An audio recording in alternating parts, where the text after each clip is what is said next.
10ই June সিঙ্গাপুরের বিপক্ষে মাঠে নামছে বাংলাদেশ দল। তবে এই ম্যাচে মাঠে নামার আগে একটা প্রস্তুতি ম্যাচ খেলার পরিকল্পনা সাজিয়েছে বাফুফে। ইতিমধ্যে প্রতিপক্ষ করা হয়েছে নির্ধারণ, আর এই ম্যাচের উপরই নির্ভর করছে সিঙ্গাপুরের বিপক্ষে কেমন হবে বাংলাদেশের মূল দল, জায়গা পাবেন কিনা ফাহমিদুলের মতো তরুণ তুর্কিরা।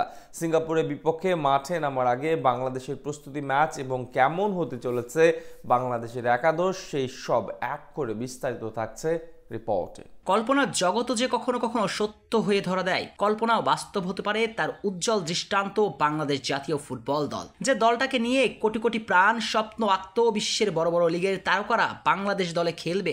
যদিও এই স্বপ্নটা একদিন বাস্তব হবে সেটা ভাবাও ছিল এক প্রকার দুঃসাহস, কিন্তু ওই দুঃসাহস বাংলাদেশ ফুটবলকে দিয়েছে নতুন এক আশার আলো। স্বপ্নকে সত্য করে ইংলিশ প্রিমিয়ার লিগের ফুটবলার লাল সবুজ জার্সি গায়ে মাঠ মাতাচ্ছেন। কানাডার মেজর লিগের আরেক তারকা বাংলাদেশ জার্সি গায়ে চড়ানোর অপেক্ষার প্রহর গুনছেন। এখন শুধু একের পর এক সফলতার সিঁড়ি বেয়ে উপরে উঠতে হবে, আর সফলতার সিঁড়ির প্রথম ধাপ অতিক্রম করার প্রথম পরীক্ষা আগামী 10 জুন সিঙ্গাপুরের বিপক্ষে। যে পরীক্ষায় পাশ করতে হোম অফ ফুটবলে দেখা যাবে হামজা আর সমিত সোম জুটি, যে জুটি দেখার জন্যই তো চাতক পাখির মতো চেয়ে আছে পুরো বাংলা। আর এই জুটিতে ভর করে ম্যাচটা জয় পেতে চায় লাল সবুজের প্রতিনিধিরা। এই লক্ষ্যে সব রকমের প্রস্তুতির স্বার্থে সিঙ্গাপুরের বিপক্ষে মূল ম্যাচে মাঠে নামার আগে পরীক্ষা নিরীক্ষা চালাতে চান হ্যাভিয়ার ক্যাভরেরা। তাই তো বাংলাদেশ জাতীয় দলের ক্যাম্প 1 জুন শুরু করতে চান বাংলাদেশ বস। এরপর 5 তারিখ ভুটানের বিপক্ষে একটা প্রস্তুতি ম্যাচ খেলবে বাংলাদেশ। আর এই প্রস্তুতি ম্যাচে বাংলাদেশ দলে একসঙ্গে দেখা যাবে সব তারকাকেই। হামজা সমিত সোম মাঠে নামবেন। তবে সবচেয়ে বড় সুখবর হচ্ছে এই ম্যাচে বাংলাদেশ দলে খেলবেন ফাহমিদুল ইসলামও। যদিও এই ম্যাচে ফাহমিদুলের জন্য পরীক্ষার মঞ্চ, এই ম্যাচে ভালো কিছু করে দেখাতে পারলেই ক্যাভরেরা দলের দরজা খুলবে এই তরুণ তুর্কির।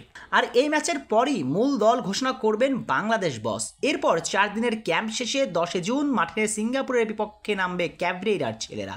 এখন পর্যন্ত সিঙ্গাপুরের বিপক্ষে বাংলাদেশ খেলেছে 2 ম্যাচ, আর এই 2 ম্যাচের দুটিতেই পরাজয় বরণ করেছে বাংলাদেশ। এটা যেমন দুঃখের খবর তেমন স্বস্তির খবরও আছে বেশ, কেননা এই 2 দলের নিজেদের খেলা শেষ 5 ম্যাচের ফলাফল কথা বলছে বাংলাদেশের হয়ে।